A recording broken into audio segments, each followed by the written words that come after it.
ইরানে পারমাণবিক হামলা হতে যাচ্ছে, রীতিমতো এমন আতঙ্ক ছড়িয়েছিলেন ট্রাম্প। তবে শেষ মুহূর্তে হোয়াইট হাউস স্পষ্ট জানিয়ে দিল আপাতত তেমন কোনো পরিকল্পনা নেই। বিশেষজ্ঞদের মতে ইরানকে চরম চাপে ফেলার যে কৌশল ট্রাম্প নিয়েছিলেন তা কার্যত বুমেরাং হয়ে তার প্রশাসনিক অবস্থানের উপরে প্রশ্ন তুলেছে। ওয়াশিংটনের এই হঠকারিতা কি কেবলই রণকৌশল, নাকি তেহরানের প্রতিরোধের মুখে পিছু হটার এক নিরুপায় স্বীকারোক্তি?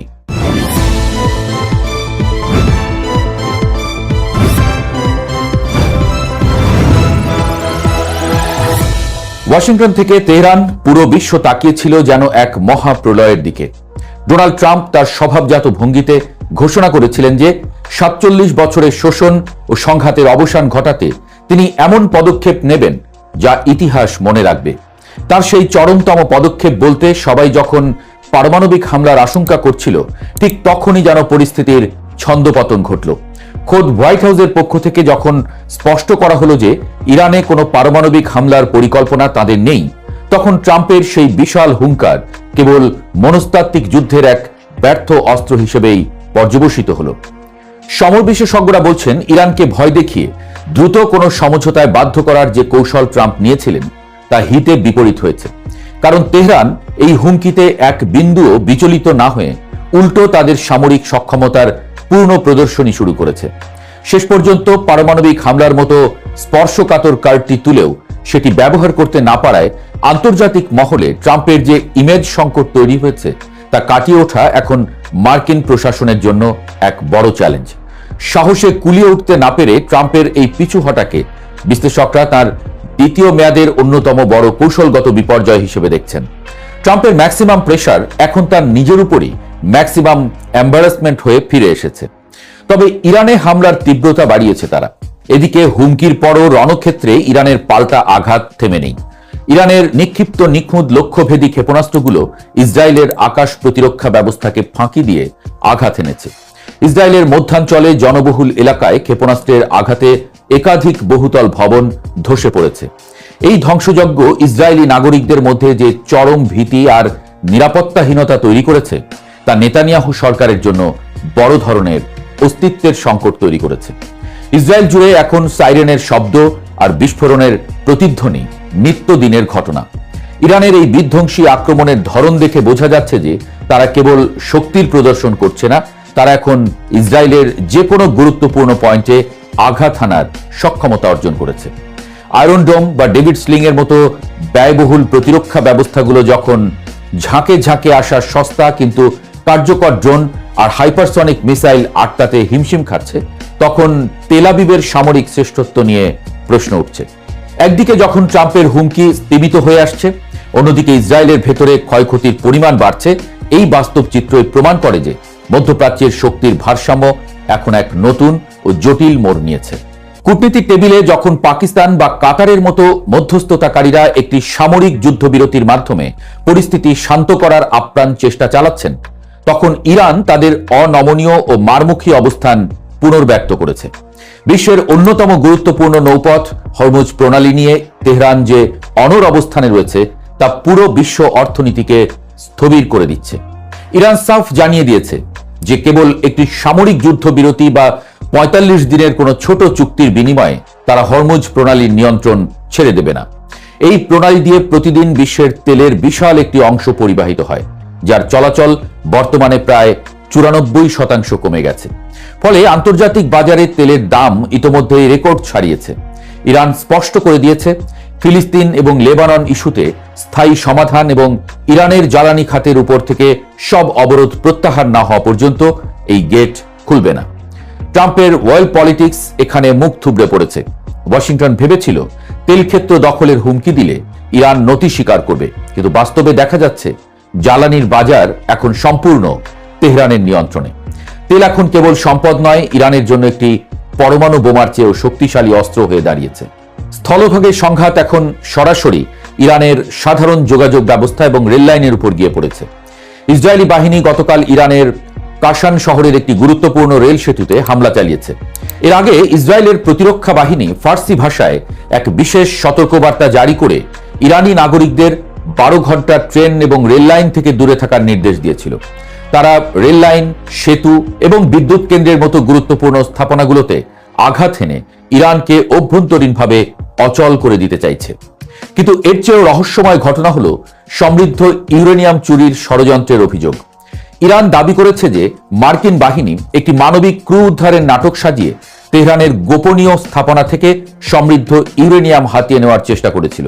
যদিও পেন্টাগন এই দাবিকে হাস্যকর বলেছে, কিন্তু বিশ্লেষকরা বলছেন সরাসরি যুদ্ধে সুবিধা করতে না পেরে যুক্তরাষ্ট্র হয়তো এখন অন্তর্ঘাতমূলক বা কমান্ডো স্টাইলে চুরির পথ বেছে নিতে পারে। এই শ্যাডো ওয়ার বা ছায়াযুদ্ধ প্রমাণ করে যে সম্মুখ সমরে ইরানকে হারানো কতটা দুরূহ হয়ে পড়েছে। তেহরানের পাল্টা দাবি, তাদের কাউন্টার ইন্টেলিজেন্স এই চুরির প্রচেষ্টা নস্যাৎ করে দিয়ে ওয়াশিংটনকে বিশ্বমঞ্চে লজ্জিত করেছে। আন্তর্জাতিক অঙ্গনেও ট্রাম্প ও ইসরায়েলের এই আগ্রাসী নীতির বিরুদ্ধে এখন বড় ধরনের ফাটল দেখা যাচ্ছে। ইউরোপীয় কাউন্সিল প্রেসিডেন্ট স্পষ্ট ভাষায় জানিয়েছেন, ইরানের বেসামরিক এবং জ্বালানি অবকাঠামোতে হামলা চালানো আন্তর্জাতিক আইনের চোখে অবৈধ ও অগ্রহণযোগ্য। ইউরোপের এই কড়া অবস্থান ট্রাম্প প্রশাসনের জন্য এক বড় কূটনৈতিক পরাজয়। কারণ ঐতিহাসিকভাবে ইউরোপ সব সময় মার্কিন যুক্তরাষ্ট্রের পাশে থাকলেও এবার তারা নিজেদের অর্থনৈতিক স্বার্থ আর জ্বালানি নিরাপত্তার কথা চিন্তা করে ভিন্ন পথে হাঁটছে। ইউরোপীয় নেতারা বুঝতে পারছেন যে মধ্যপ্রাচ্যে একটি অনিয়ন্ত্রিত আগুন লাগলে তার আঁচ আটলান্টিক পেরিয়ে লন্ডন, প্যারিস বা বার্লিনেও পৌঁছাবে। শরণার্থী সংকট এবং জ্বালানির আকাশচুম্বী দাম ইউরোপের সামাজিক স্থিতিশীলতাকে নষ্ট করে দিতে পারে। ফলে তারা আর অন্ধভাবে ট্রাম্পের যুদ্ধংদেহী নীতিকে সমর্থন করছে না। এই অভ্যন্তরীণ বিভাজন ইরানকে আরো আত্মবিশ্বাসী করে তুলেছে। আন্তর্জাতিক মোড়লগিরি করতে গিয়ে ট্রাম্প এখন খোদ নিজের মিত্রদের মাঝেই ব্রাত্য হয়ে পড়েছেন।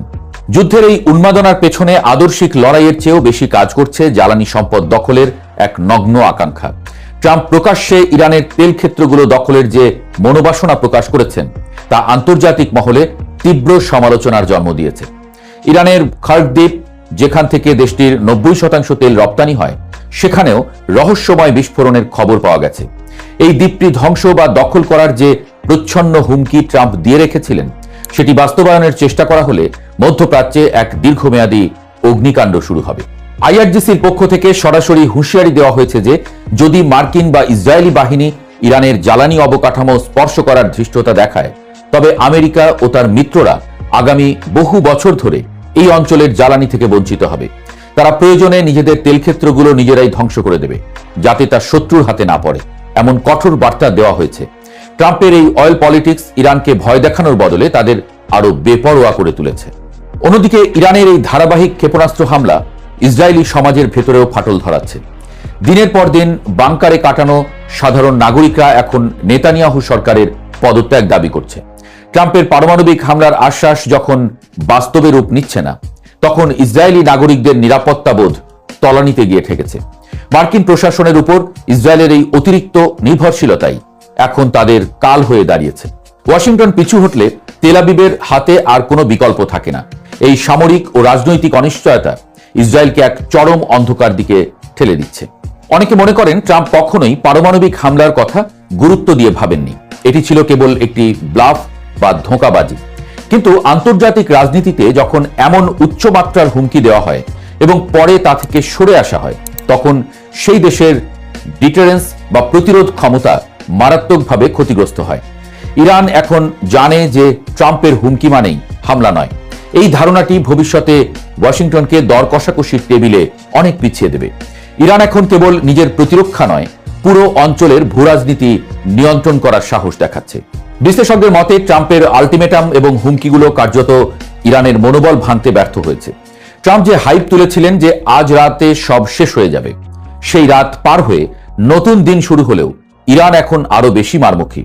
সাহসে কুলোতে না পেরে ট্রাম্পের এই যে থেমে যাওয়া, তা মধ্যপ্রাচ্যের ইতিহাসে এক বড় টার্নিং পয়েন্ট হতে পারে। একটি বিষয় পরিষ্কার, হুমকি ধামকি দিয়ে ইরানকে দমানোর দিন অনেক আগেই শেষ হয়ে গেছে। এখন প্রশ্ন হলো, ট্রাম্প কি তার এই মান সম্মান বাঁচানোর জন্য নতুন কোনো আত্মঘাতী সিদ্ধান্ত নেবেন, নাকি ইরানের শর্ত মেনে নিয়ে আলোচনার টেবিলে বসবেন? ইরান আজ মাথা নত করতে অস্বীকার করে দাবার বোর্ডে এমন চাল দিচ্ছে যেখানে ট্রাম্প নিজেই কিস্তিমাত হওয়ার ঝুঁকিতে পড়ে গেছেন।